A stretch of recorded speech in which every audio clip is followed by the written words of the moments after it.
Pintu teater 2 telah dibuka. Para penonton yang telah memiliki karcis dipersilakan memasuki ruangan teater.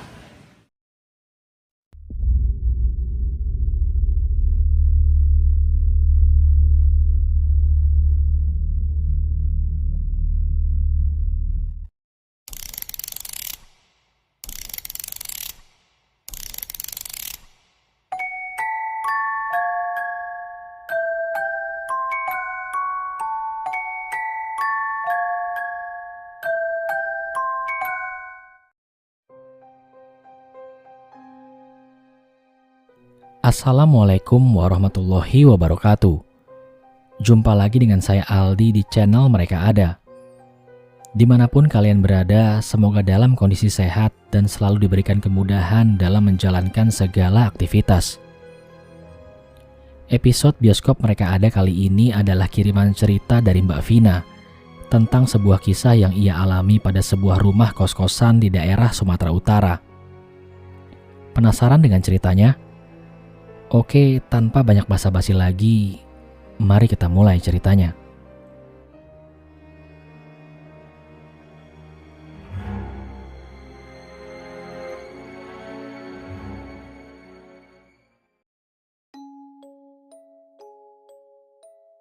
Assalamualaikum, namaku Vina. Aku asal Sumatera Utara. Ada yang sama? Kali ini bukan tentang kisah horor di mana di YouTube Bang Aldi mengisahkan kisah-kisah mistis pendakian. Sebelum ke cerita, aku berdoa semoga kalian para pendengar cerita horor selalu diberikan kesehatan dan rezeki yang cukup dan selalu mematuhi protokol yang sudah ditetapkan pemerintah. Semoga corona lekas berlalu. Amin. Demi menjaga image dan kenyamanan bersama, nama kota dan nama tempat kos beserta orang-orang yang ada di dalam cerita saya samarkan. Terlebih rumah kos itu masih aktif hingga sekarang. Saya akan mulai bercerita tentang latar belakang rumah kos itu, mulai dari tanahnya sampai bangunannya. Bismillah. Sedikit saya ceritakan tentang latar belakang rumah kos ini. Tahun 1994 sebelum tanah ini dibangun menjadi sebuah kamar kos, dahulunya tanah ini sudah dibangun rumah yang dimana rumah itu dihuni oleh satu keluarga kecil, yang diantaranya sepasang suami istri beserta satu anak gadisnya. Rumah ini dibangun tahun 1994 dan dihuni hanya sekitar kurang lebih 3-4 tahun. Mengapa secepat itu? Karena suami dari ibu ini meninggal dunia. Anaknya yang bernama Putri berusia 21 tahun menghidupi ibunya seorang diri, menggantikan sosok ayahnya yang sudah meninggal dunia. Karena kondisi ibunya yang sudah tua dan mengalami lumpuh, Putri berinisiatif untuk pindah ke kampung halamannya, yaitu di Lampung. Fikirnya jika begitu ada yang menjaga ibunya di sana, dan Putri pun bisa bekerja dengan tenang. Singkat cerita, rumah yang dibangun di atas tanah yang cukup luas itu dijual kepada Ibu Rita, selaku warga lama yang tinggal di daerah itu. Setelah deal, Putri dan ibunya pun pergi kembali ke kampung halamannya. Namun mengapa mereka bisa di Sumatera Utara? Karena almarhum ayah Putri asli orang Sumatera Utara yang merantau ke Lampung hingga bertemulah dengan Ibu Putri. Singkat cerita, rumah yang berdiri di atas tanah yang cukup luas itu pun dihancurkan oleh Ibu Rita. Konon katanya akan dibangun ulang rumah yang bertingkat dan dijadikan kamar kos. Tapi sayangnya tanah yang cukup luas itu sempat dikosongkan sekitar 5-6 tahun. Karena Bu Rita belum cukup biaya untuk membangun sebuah kamar kos. Memasuki tahun 1999 dimulailah pembangunan rumah kos itu. Bangunan bertingkat yang tak begitu tinggi itu pun jadi di tahun 2000-an. Tanpa adanya kendala, Bu Rita berhasil membangun 8 pintu kamar kos yang dimana tata letaknya 4 pintu di lantai dasar dan 4 pintu di lantai atas. Tak lama setelah bangunan itu jadi, ada satu anak gadis yang ingin ngekos di kos-kosan Bu Rita. Sebut saja namanya Leni. Gadis yang berumur 23 tahun. Berambut panjang, berparas cantik dan memiliki badan yang sangat aduhai dan elok. Namun sosok Leni banyak dikenal orang sekitar karena keburukannya. Ya, karena Leni bekerja sebagai PSK. Setahun sudah Leni ngekos di situ. Semakin hari warga semakin risih melihat Leni. Mulai dari segi penampilan, penggunaan wangi-wangian yang berlebihan dan tidak ramah tamah dengan tetangga. Pada suatu malam, Leni merasakan stres dan depresi. Leni yang tak tahu lagi harus berkeluh kesah kemana, akhirnya bercerita tentang kondisinya kepada Bu Rita, selaku pemilik kos yang rumahnya berhadapan dari gedung kos-kosan itu. "Assalamualaikum, Bu," ucap Leni sambil mengetuk pintu rumah Bu Rita. "Waalaikumsalam, Neng Leni. Ada apa? Tumben malam-malam begini bertamu?" jawab Bu Rita dengan ramah. "Gak apa-apa, Bu. Lagi kepengen main sama curhat sedikit." "Oh, boleh, Neng. Sebentar, Ibu buatkan teh untuk kamu," ujar Bu Rita pada Leni yang dibalas Leni dengan senyum manis. "Ini, Nak, tehnya. Silakan diminum." "Makasih ya, Bu. Maaf, saya sudah ngerepotin." "Enggak kok, Neng Leni. Ibu juga sendirian. Bapak udah lama meninggal. Sementara anak-anak lagi menempuh pendidikannya di Bandung," jawab Bu Rita. Bu Rita yang masih berumur 30 tahun itu hidup seorang diri setelah 3 tahun ditinggal oleh suaminya. "Bu, apa Ibu gak malu nerima anak kos seperti saya?" tanya Leni pada Bu Rita. "Biarlah, Neng.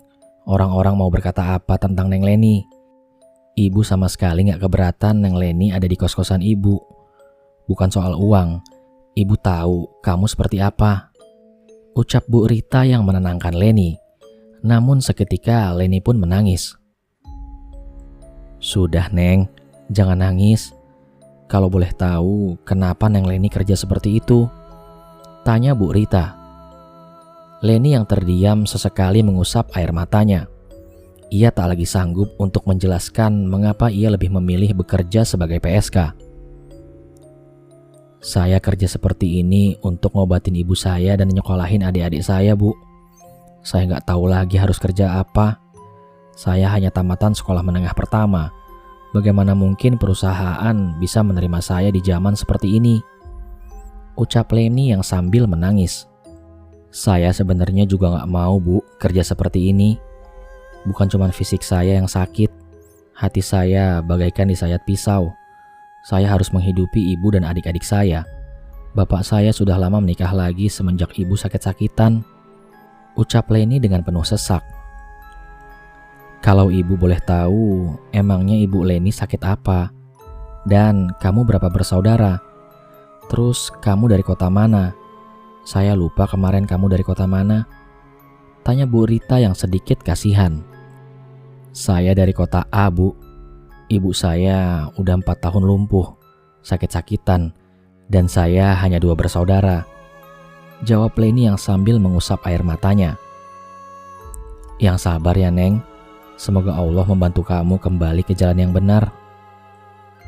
"Bu, saya boleh nggak pindah kamar?" tanya Leni pada Bu Rita. "Silakan, Neng. Kamu mau di mana?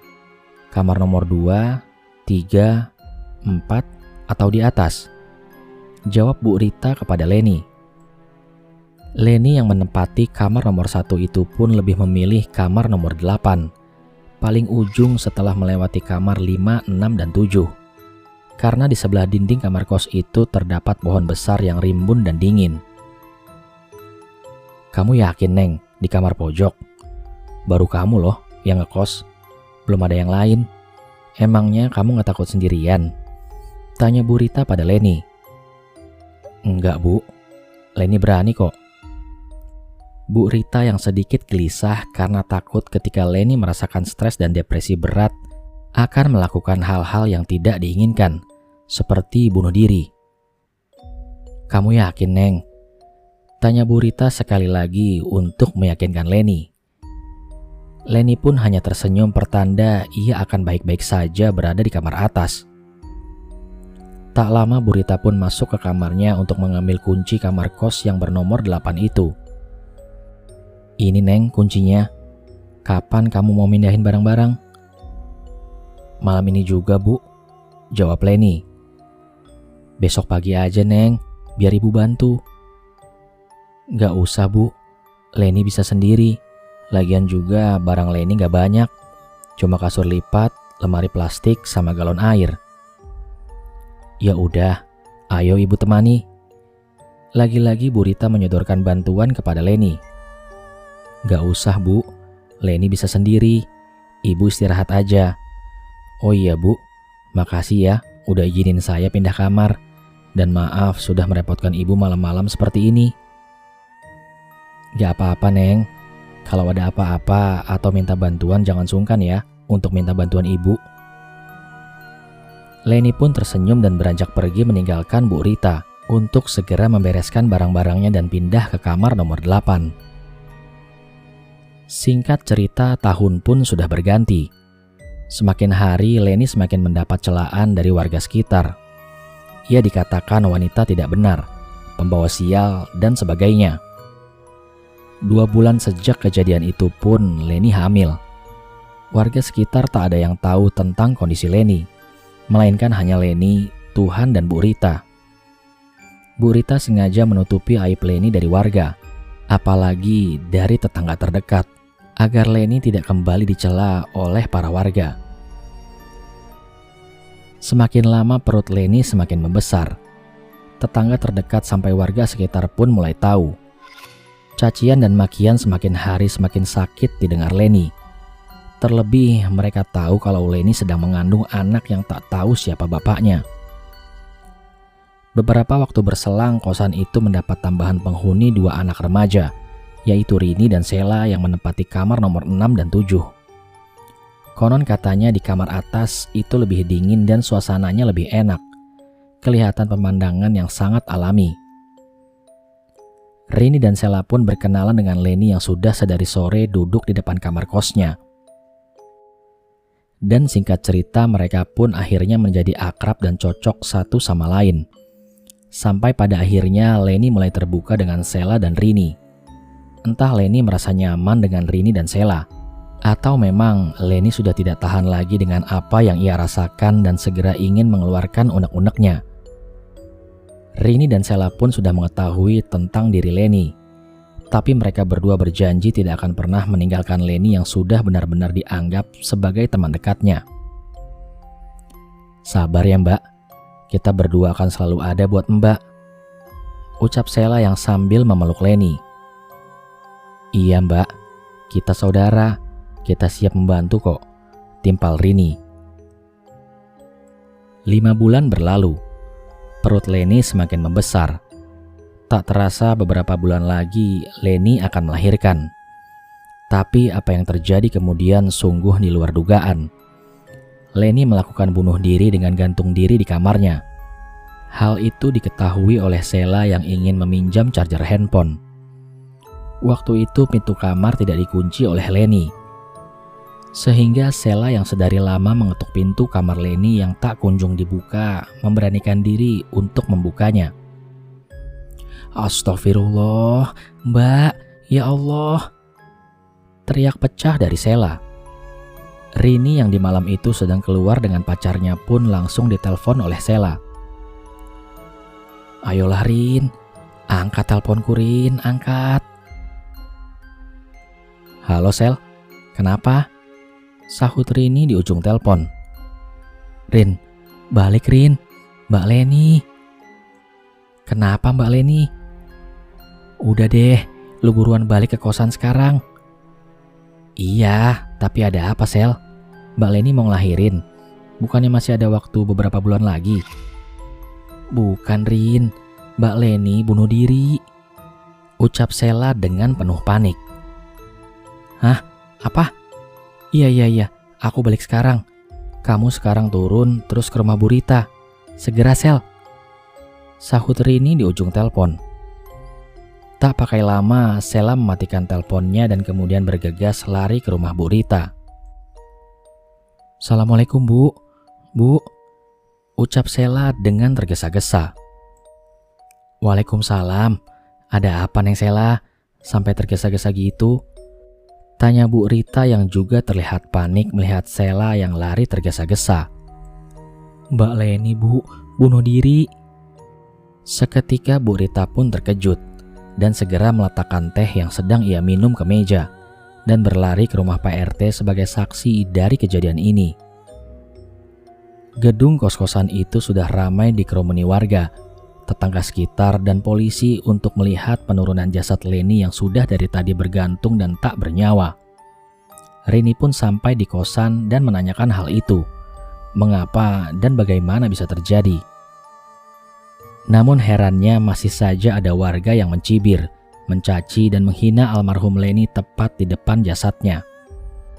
Setelah ibu dan adiknya almarhum Leni berhasil dihubungi, akhirnya jasad Leni dikebumikan. Sementara Bu Rita selaku pemilik kos-kosan, Sheila dan Rini beserta Pak RT masih ditindaklanjuti di kepolisian untuk dimintai keterangan. Sheila dan Rini pun angkat bicara. Selama 2 bulan belakangan, Mbak Leni mengalami stres berat yang terkadang dinding kamarnya sering ditonjok dan menangis di malam hari. Bahkan beberapa kali almarhum mencoba minum racun, tapi selalu ketahuan Rini dan Sheila. Sampai pada akhirnya Rini yang pergi bersama pacarnya dan Sheila yang sedang mengerjakan tugas di kamarnya pun menemukan jasad Leni yang sudah tak bernyawa. Setelah data-data berhasil dikumpulkan oleh pihak kepolisian, naasnya kosan Bu Rita ditutup selama 1 tahun. Entah bagaimana sedihnya Bu Rita akan kejadian yang dilakukan Leni.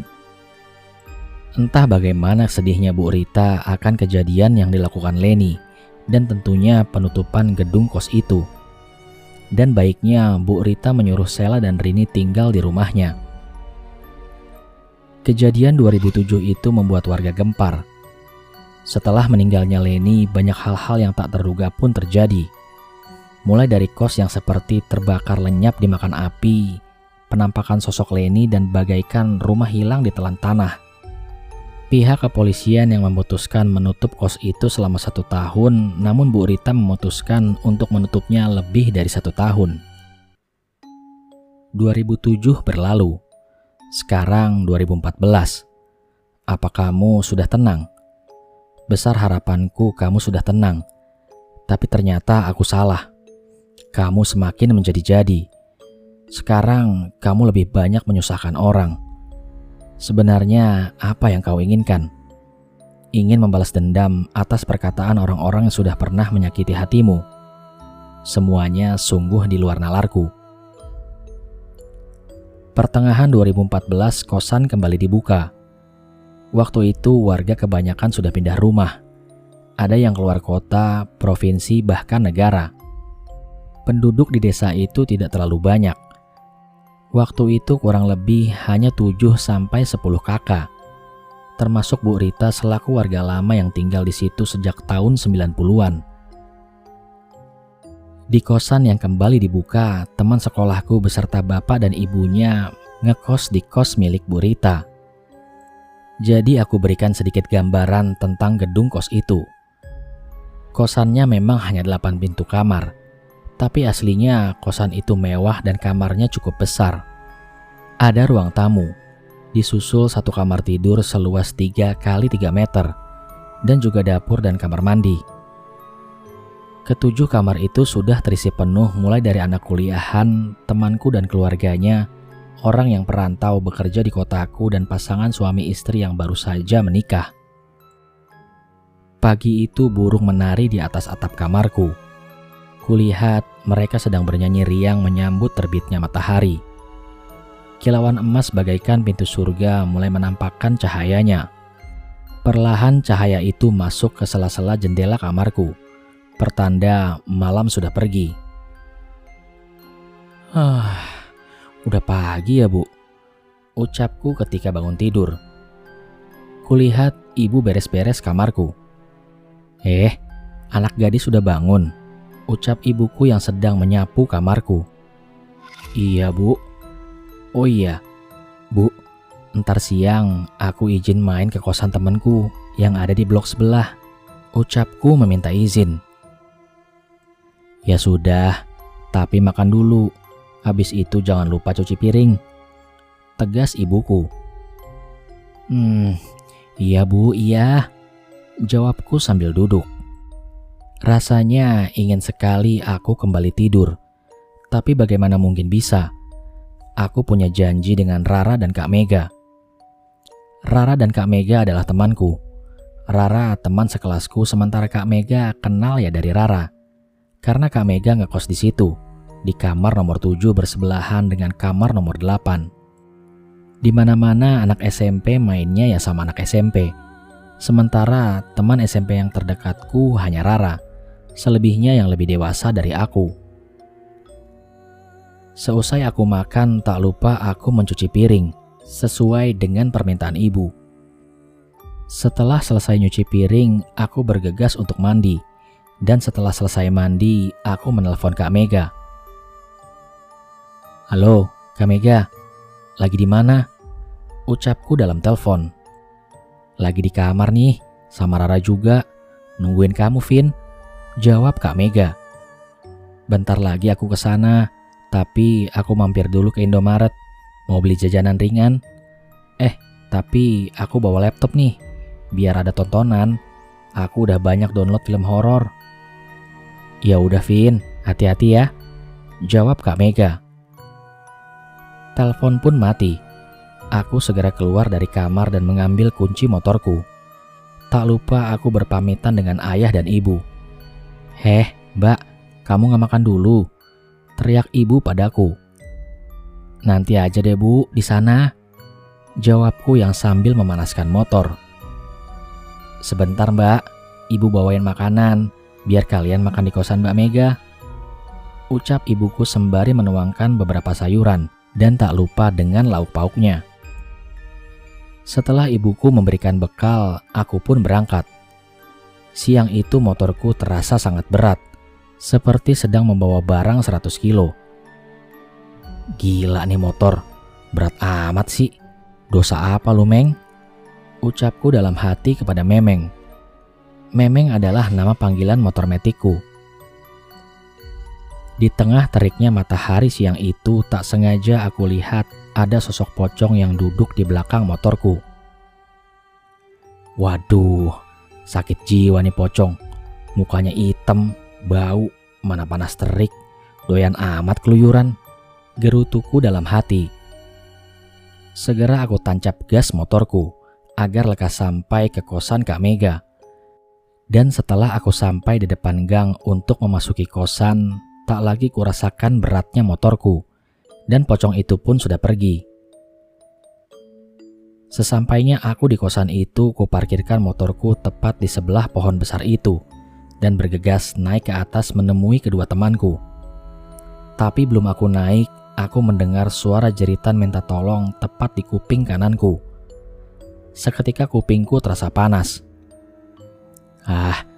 Udahlah, mungkin aku halu, ucapku dalam hati. Assalamualaikum, Kak Mega. Ra, buka ngapa? Panas nih, ucapku sambil mengetuk pintu kamar kos Kak Mega. Iya, bentar, sahut Kak Mega dari dalam. Lama banget buka pintunya, panas tahu, ucapku dengan kesal. Iya Vin, maaf, tadi kakak lagi nyuci, terus si Rara ketiduran tuh di kamar, jawab Kak Mega. Tumben si Rara di sini, biasanya kalian kan di bawah. Iya, itu ibu bapaknya Rara lagi pulang kampung selama seminggu lebih, jadi Rara tidur di kamarku, ucap Kak Mega. Aku yang sambil masuk ke dalam pun segera membangunkan Rara untuk makan siang bersama dengan makanan yang telah ibuku bekalkan sebelum pergi ke sini. Rara, oi, bangun Ra, makan dulu. Ku sentuh dan ku goyang-goyangkan badan Rara yang empuk itu. Apa sih Vin? Iya, gue bangun, sahut Rara yang masih mengantuk. Singkat cerita, aku, Kak Mega, dan Rara pun makan. Keadaan kos-kosan waktu itu sangat sepi. Ada yang kerja di hari Minggu, ada yang pergi dengan pacar atau suaminya menghabiskan waktu liburan. Di tengah kami sedang makan, tiba-tiba terdengar dentuman seperti suara dinding dipukul. Awalnya aku mengira mungkin tetangga sebelah atau yang bawah sedang memperbaiki sesuatu. Tapi bagaimana mungkin? Bukannya warga kosan pada keluar, kecuali Kak Mega dan Rara. Udah, jangan didengerin.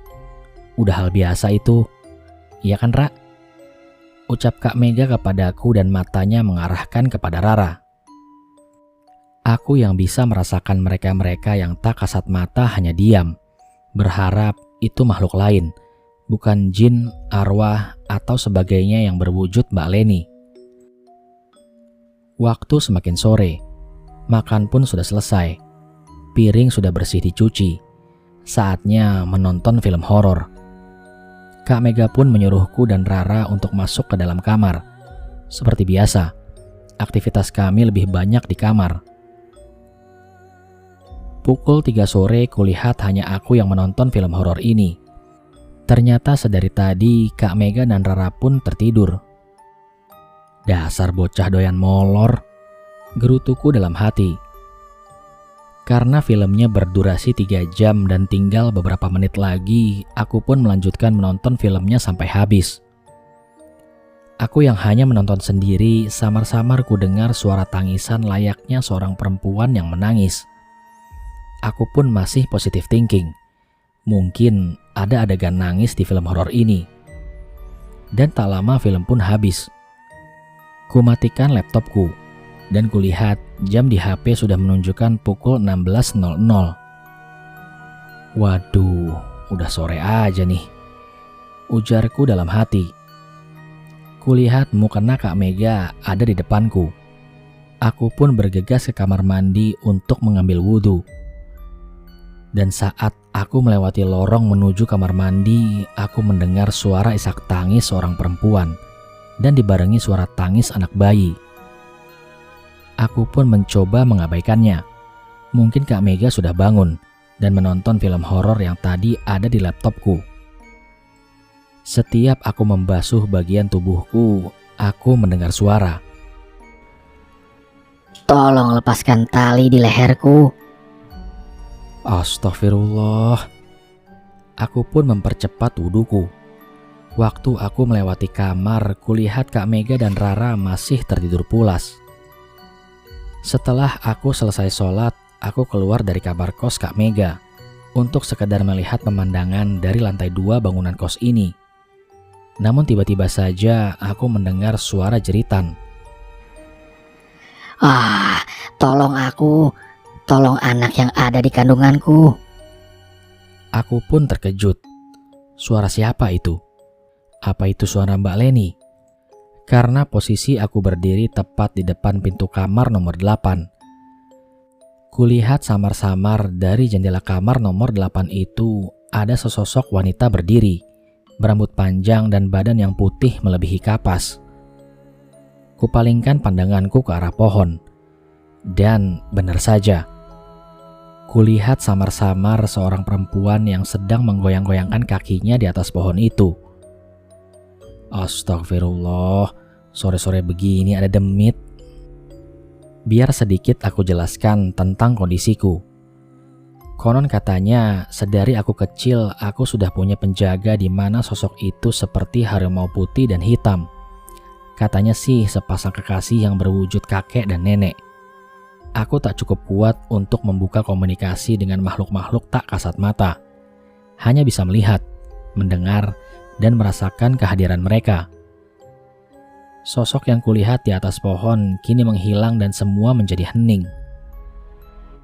Tak terasa waktu sudah menunjukkan pukul 18.00, yang dimana sebentar lagi memasuki azan maghrib dan berganti menjadi malam.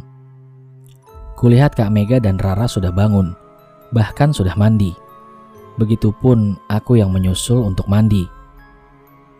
Kak Mega, aku mandi dulu ya, kita sholat di musola aja, ucapku sembari mengambil handuk Kak Mega. Kak Mega dan Rara pun mengiyakan ajakanku untuk sholat di musola yang tak jauh dari kosan. Aku pun mandi. Samar-samar lagi ku dengar suara minta tolong, tolong dan tolong. Aku hanya bisa berucap dalam hati, nanti aku sholat, akan kudoakan untuk kamu. Aku pun selesai mandi dan berpakaian, dan kami bertiga pun bergegas turun menuju musola. Kulihat pintu rumah Bu Rita tertutup. Mungkin Bu Rita sedang sholat di dalam rumahnya. Setelah kami selesai sholat, kami mampir ke rumah Bu Rita. Kebetulan sehabis maghrib, seperti biasa Bu Rita selalu duduk di teras rumahnya. Kami pun ngobrol-ngobrol santai, ketawa dan bercanda sampai akhirnya tiba-tiba ada suara pintu terbanting layaknya seorang yang marah dari arah kosan atas. Astagfirullah Neng Leni, jangan seperti itu nak, ucap Bu Rita. Neng Leni, tanyaku yang sedikit bingung. Iya, maksud ibu almarhum Neng Leni. Apa almarhum belum pergi ya Bu? Tanyaku sedikit pelan. Coba aja tanyakan sama Neng Mega, sahut Bu Rita. Kak Mega? Tanyaku yang lagi-lagi kebingungan. Itu sosok jin yang menyerupai Mbak Leni. Ia menyampaikan kalau Mbak Leni masih membutuhkan kita manusia untuk mendoakan dia. Dia menyesal akan perbuatannya itu, lari dari masalah dengan melakukan bunuh diri. Kakak yang sedikit bisa berinteraksi, hanya itu yang kakak dapat informasinya. Dia sering ganggu dan kerap merasa sendirian, sama persis seperti semasa hidupnya. Jelas Kak Mega. Oh iya Vin, kakak tahu, kamu juga bisa melihat dia sedari kamu datang. Kamu disambut sama dia Vin. Mulai dari dentuman suara, isak tangis, maupun tangisan seorang bayi, dan permintaan tolongnya. Tapi jangan takut, dia seperti itu hanya ingin diketahui oleh orang-orang kalau dia masih ada di sini. Tambah Kak Mega lagi. Iya Vin, aku dan keluarga juga udah terbiasa sama hal kayak gini. Kini Rara pun menjelaskan. Kamu tahu juga Ra? Tanyaku ke Rara. Ya gimana enggak, aku kan tinggal di sini, ucapnya. Aku pikir cerita ini benar-benar ditutup rapat. Ujarku. Naik yuk. Aku mau ambil laptop dan HP. Terus aku mau lanjut pulang. Ucapku ke Kak Mega dan Rara. Kami bertiga pun berpamitan untuk balik ke kamar kos. Aku pun membereskan laptopku dan memasukkannya ke dalam tas ranselku. Kulihat handphoneku sudah tertera saja panggilan tak terjawab dari Big Boss. Siapa lagi kalau bukan ibu negara? Aku pun berpamitan pulang kepada kedua temanku. Setelahnya aku menuju bawah mengambil motorku. Kulihat Bu Rita masih di depan rumahnya. Aku pun berpamitan pulang. Saat di perjalanan pulang, aku merasa sedang membonceng seseorang. Batinku seperti berbicara, dan kepalaku mendadak pusing dan sangat berat. Kulirik kaca spionku, dan benar saja, ada sosok perempuan yang duduk membelakangiku. Mbak, yang bener aja apa kalau duduk? Berat tahu, ucapku dalam hati. Kalau pengen ngobrol sih entaran aja pas aku udah sampai rumah. Aku buatin teh deh nanti. Dumelku lagi dalam hati. Coba aja kalian bayangkan, malam-malam kalian membonceng kuntilanak di jalanan yang sepi.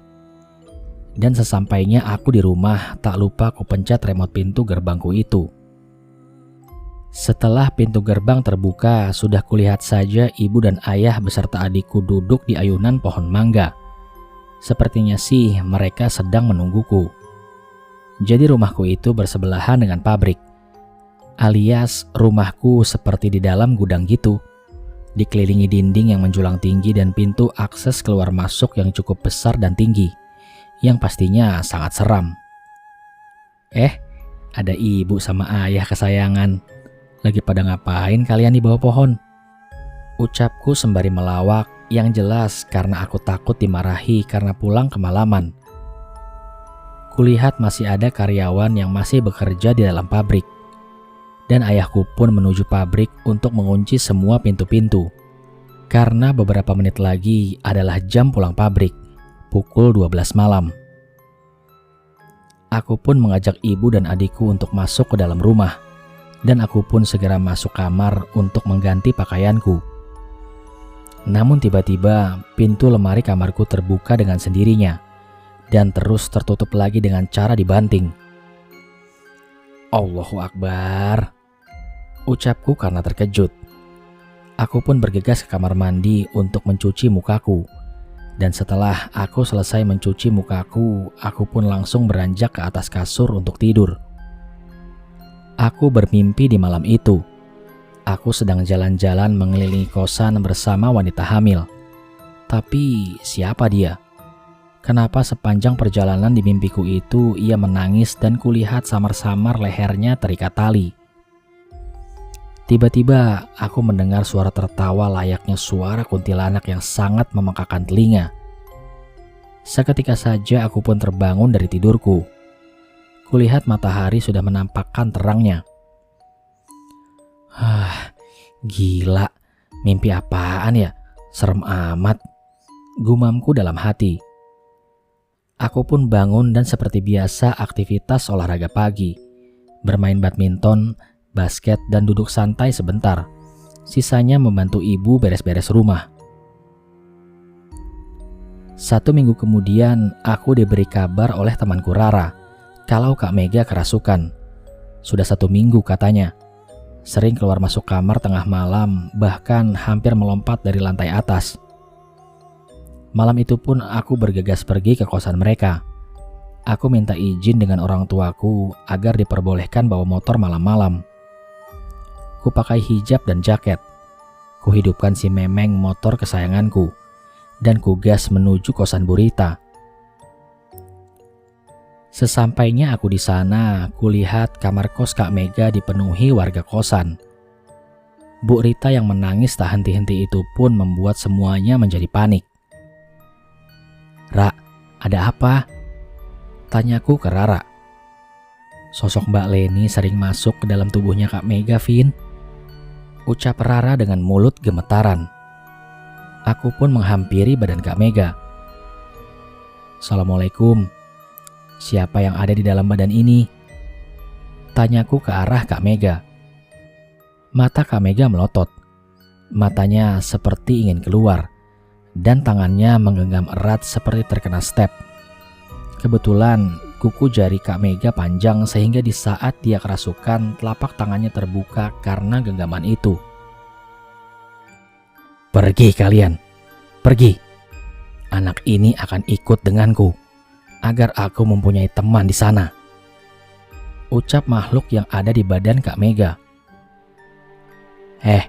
Kalau kamu arwahnya Mbak Leni atau jin yang menyerupai Mbak Leni, tolong segera keluar. Kasihan badan teman kita.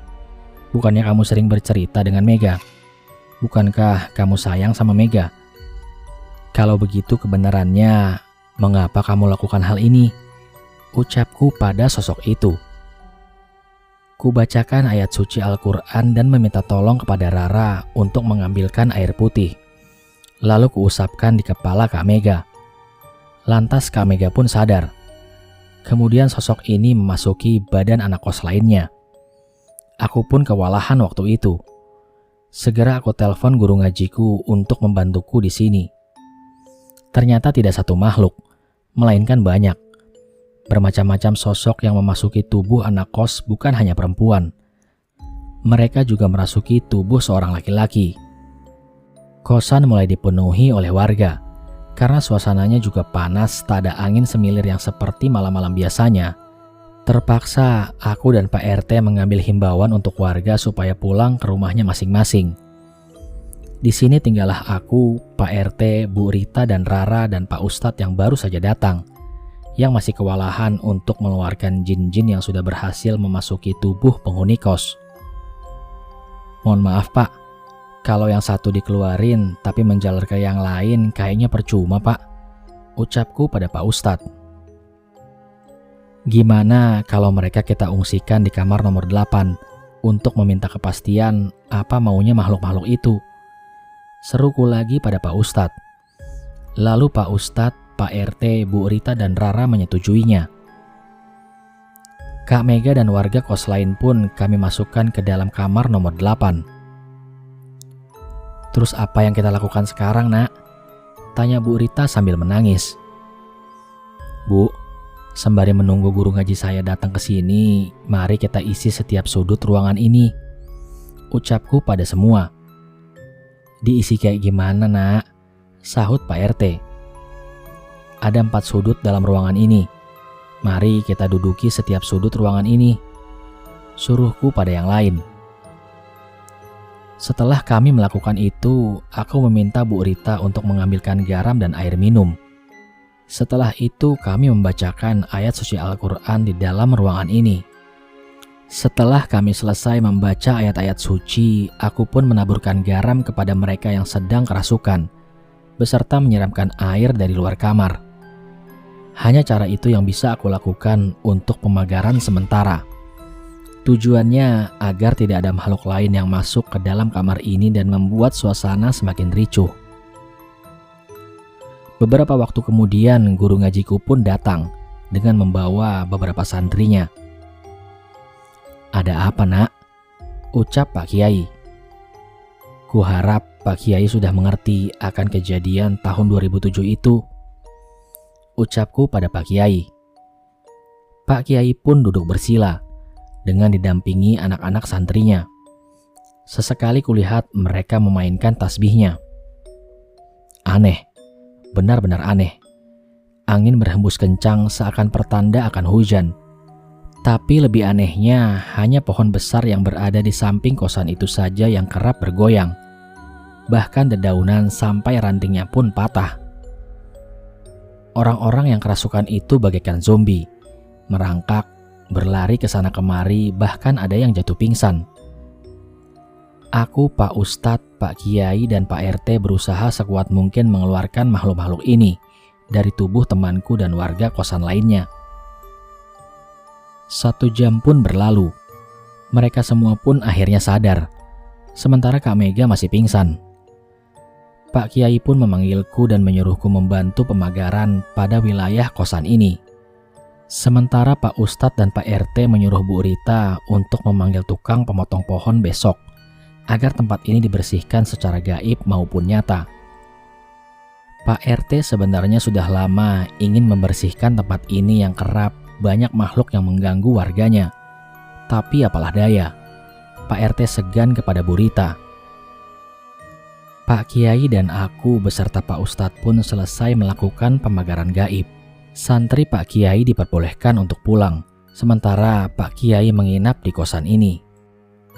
Kak Mega ku bawa masuk ke kamarnya, begitupun dengan Rara. Aku menelpon orang tuaku untuk izin menginap malam ini di kosan Kak Mega, dan syukurnya aku diizinkan. Meski ibu dan ayahku menanyakan kenapa tidak pulang. Yang jelas setelah aku pulang akan aku ceritakan. Pukul 1 dini hari, aku tak bisa tidur malam itu. Aku pun beranikan diri untuk keluar kamar kos. Kulihat dari jendela kamar nomor 8 Pak Kiai belum tidur. Ia masih duduk seperti sedang berbicara. Samar-samar mataku melihat sosok gadis yang sedang duduk menunduk, kepalanya tepat di hadapan Pak Kiai. Namun tiba-tiba aku terkejut karena Rara menghampiriku.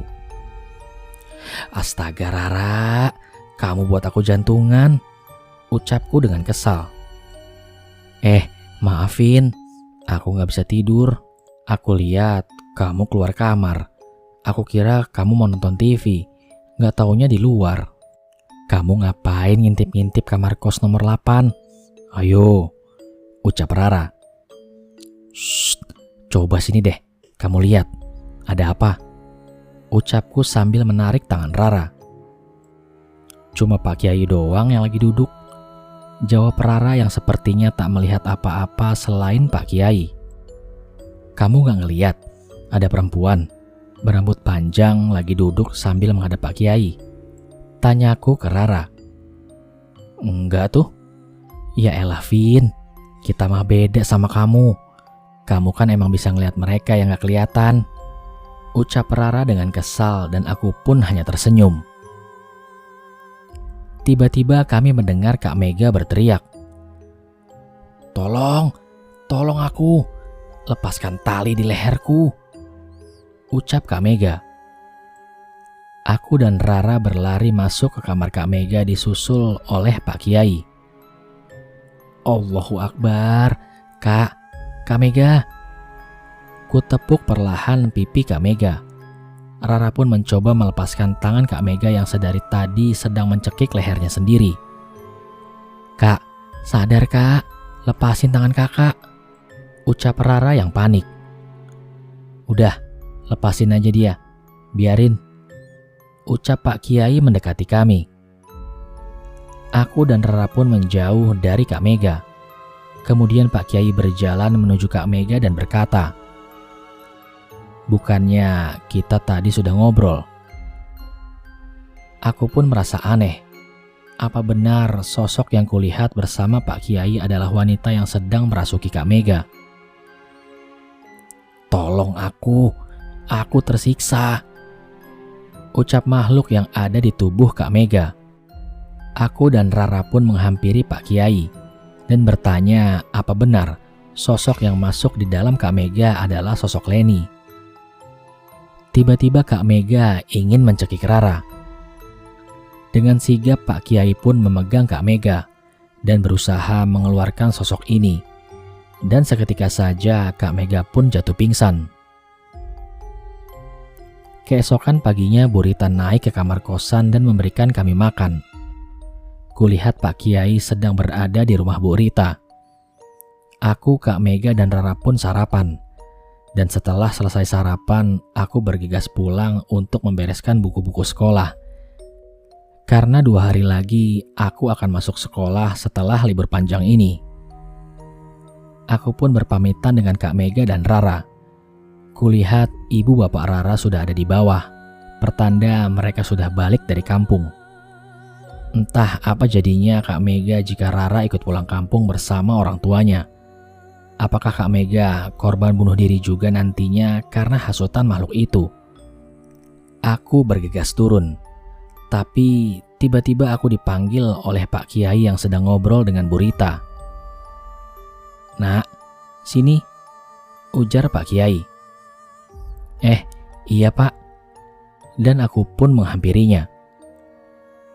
"Jadi begini, kamu bisa bantu Bapak untuk menuntaskan hal ini nanti malam?" tanya Pak Kiai padaku. "Insya Allah Pak Kiai, tapi saya pulang dulu. Kalau saya diizinin keluar sehabis maghrib, saya akan datang ke sini," jawabku pada Pak Kiai. Tiba-tiba PRT pun datang dengan membawa 2 orang tukang potong dan membawa alat pemotong pohon. "Nanti Bapak bawa 6 anak pondok untuk membantu kita juga. Sementara Nak Mega mau Bapak ungsikan ke pondok untuk diruqyah," timpal lagi Pak Kiai. Aku pun hanya mengiyakan. Lalu aku berpamitan untuk pulang.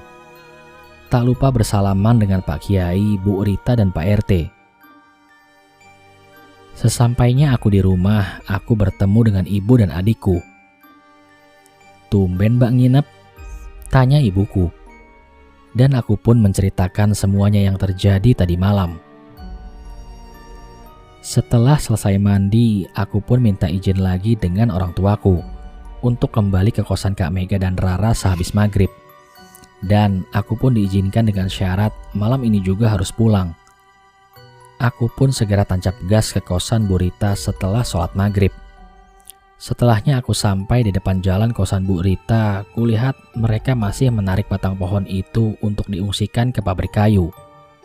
Dikarenakan pohonnya sangat besar, jika terus dipelihara, takut akarnya menjalar ke rumah-rumah dan bisa merobohkan rumah-rumah. Pak Kiai, Bu Rita, Rara dan orang tuanya Rara dan 6 orang santri Pak Kiai sudah berkumpul di atas kamar Kak Mega. Aku pun mengucapkan salam dan masuk. "Nak, mari duduk. Kita selesaikan semuanya malam ini," ucap Pak Kiai. Aku pun segera duduk di sampingnya. Lagi-lagi, aturan penempatan duduknya sama seperti yang aku pernah mengaturnya dulu. Setiap sisi yang kosong di dalam ruangan itu diduduki. 4 sudut sudah diisi Rara, Bu Rita, Bu Mida, dan Pak Sutarjo, orang tua Rara. Sementara aku, Pak Kiai, dan santrinya yang lain duduk dengan membuat sebuah lingkaran. Kami pun melakukan ritual pembacaan doa dengan menutup mata. Beberapa menit kemudian Pak Kiai menyuruhku membuka mata. Dan itu hanya berlaku untukku, tapi tidak dengan yang lain. Betapa terkejutnya aku melihat sosok perempuan berada di tengah-tengah lingkaran. Sepertinya itu adalah sosok Mbak Leni. Entah mengapa aku bisa mengucapkan hal itu. Padahal dulu aku tidak terlalu tahu bagaimana seorang Mbak Leni semasa hidupnya. Bertemu juga cuma sekali waktu. Kulihat sosok Mbak Leni pun menangis. Pergerakannya membuat aku menangis. Ia selalu memegangi leher dan perutnya. Kami akan antarkan kamu pulang. Pulang dengan tenang, agar kamu tak lagi di tempat ini. Kasihan warga di sini sangat terganggu dengan kehadiranmu, yang terkadang kamu menampakkan diri, menumpangi kendaraan orang, bahkan sesuka hati kamu merasuki tubuh siapapun, ucap Pak Kiai. Sosok itu hanya menangis dan terus menangis, sampai pada akhirnya sosok Leni pun berbicara. Maafkan aku salah, aku sangat menyesal, ucap sosok itu.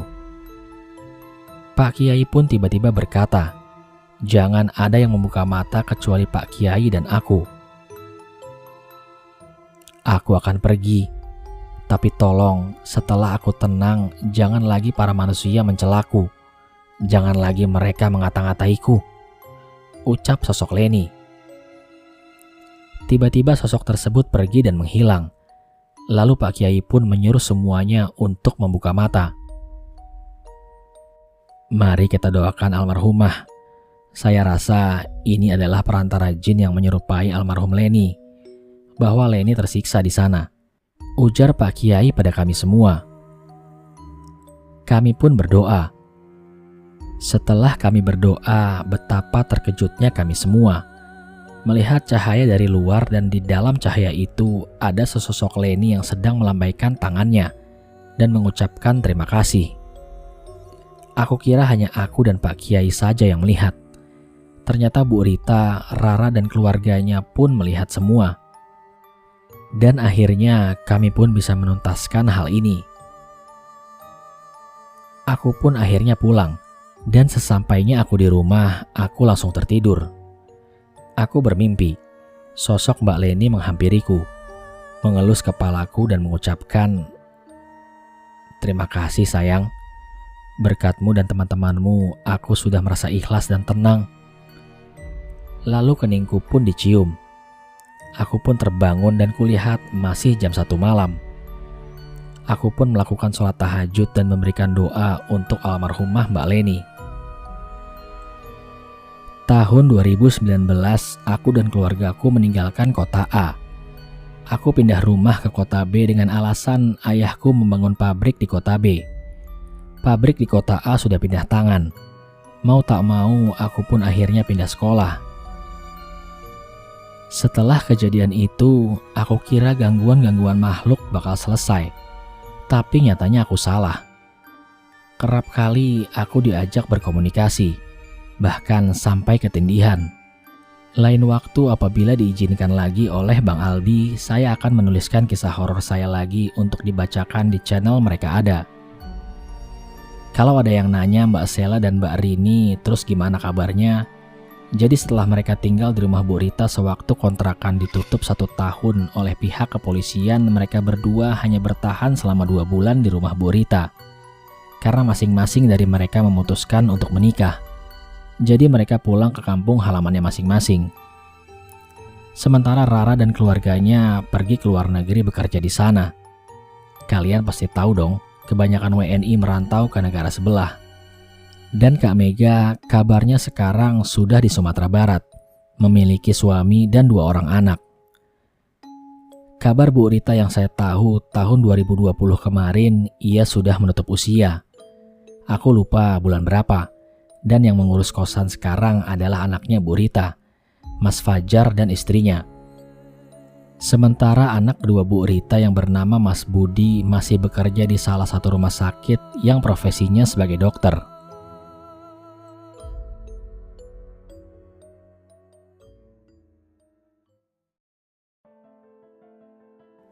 Sekian cerita bioskop mereka ada kali ini. Poin penting dari cerita di atas adalah kurangi atau hentikan mengomentari dan mencaci maki jalan hidup orang lain. Di samping kita tidak tahu mengapa orang tersebut menjalani kehidupannya yang kita anggap buruk. Caci maki orang kadang membawa dampak yang tidak baik bagi orang tersebut, karena dapat membuat orang tersebut depresi akan caci maki itu, sehingga mengambil tindakan yang tidak seharusnya, seperti yang dilakukan oleh almarhumah Mbak Leni. Jika tidak bisa menasehati dengan cara yang baik, diam adalah pilihan yang tepat. Dan pastikan jika hidup kita sendiri sudah berjalan di trek yang benar. Terima kasih saya ucapkan kepada teman-teman semua yang sudah mendoakan saya di postingan community. Sebagai info, bahwa yang sakit adalah anak perempuan saya yang harus mendapatkan perawatan intensif di rumah sakit karena menderita sakit tipes. Mohon doanya agar kondisi anak saya segera pulih dan bisa bermain seperti biasanya. Sekian dulu perjumpaan kita kali ini. Sampai bertemu pada episode selanjutnya. Saya Aldi pamit undur diri dari hadapan kalian. Wassalamualaikum warahmatullahi wabarakatuh.